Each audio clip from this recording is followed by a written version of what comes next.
All right, so you guys been sending in some wild stuff about South Korea, so we're going to dive right in. Yeah, it's really something, isn't it? 2 impeachments, just like that. In just a few weeks. Makes you wonder what's going on over there. It's a political roller coaster, that's for sure. Definitely. And we've got a lot to cover today: the how, the why, the what now. Buckle up, everybody. This is going to be a bumpy ride. We'll look at how this impacts South Korea's economy, its place on the world stage, and of course, we can't forget about the people caught in the middle of all this. Exactly. And we're diving deep into all the sources you sent our way, the articles, the reports, even some social media chatter. We're talking about the good, the bad, and the ugly. Oh, it gets ugly. You bet. We're going to lay it all out there so you get the full picture. No sugarcoating here. Exactly. We're all about keeping it real in this deep dive. All right, let's get down to business. Where do we even begin with this? Well, we've got to start with the timeline. Things kicked off on December 3rd, 2024, when President Yoon Yeol decided to, well, he declared martial law. Martial law. Wow, that's a big move. Sure. Was there a specific event that triggered that? It's complicated, but the short version is that a lot of people saw it as, well, a power grab, plain and simple. And it didn't exactly go over well, did it? Not at all. The National Assembly, they basically said, nope, not happening, and overturned it pretty quickly. That's got to be embarrassing for President Yoon. You could say that. And it definitely didn't help his popularity.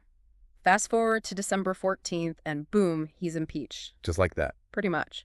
So with Yoon out of the picture, at least temporarily, Prime Minister Duck-soo steps up as acting president. Makes sense, right? Standard procedure. You'd think so, wouldn't you? But get this, not even 2 weeks later, Han gets impeached too. December 27th. Crazy, right? Hold on. 2 impeachments in less than a month. That's got to be some kind of record. It definitely is for South Korea. And the reason, Han refused to appoint judges to the Constitutional Court. The Constitutional Court.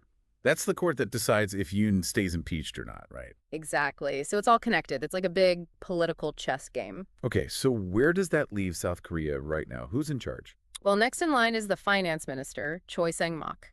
He's the new acting president, but the question is, how long will he last? Good point. I mean, with all this instability, it can't be good for the country, right? Absolutely not. The economy is taking a hit. The South Korean won, their currency, it's down to a 15-year low against the US dollar. That's a big deal. So things are getting more expensive for everyday people. Ouch.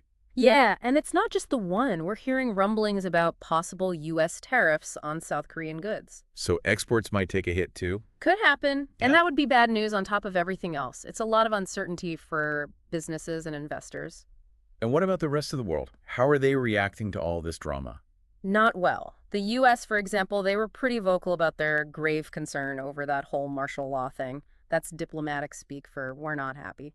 And it sounds like some important meetings got canceled too. Didn't some big defense officials from the U.S. and Japan postpone their trips to South Korea? Yeah, they did. Defense Secretary Lloyd Austin from the US and Japan's Defense Minister Jen Nakatani, they both decided to hold off.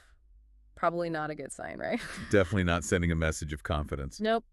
And back in South Korea, people are understandably on edge. There have been massive protests, people demanding Yoon's resignation, calling for accountability. Makes sense. They're the ones who have to live with the consequences of all this. Exactly. They want transparency, they want their voices heard, and it really makes you wonder what this means for South Korean democracy in the long run. Can their institutions handle this kind of pressure, or will it just erode public trust even further? Those are big questions. And I guess the answers depend a lot on what the Constitutional Court decides about Yoon's impeachment. Exactly. They hold the key to how this whole saga plays out. Mm. If they reinstate Yoon, well, who knows what'll happen. It's like we're watching a slow-motion train wreck, but with a political system instead of a train. It's definitely a unique situation, but South Korea has been through a lot in its history. Their path to democracy has been bumpy, to say the least. Well, maybe they'll pull through this too. Maybe.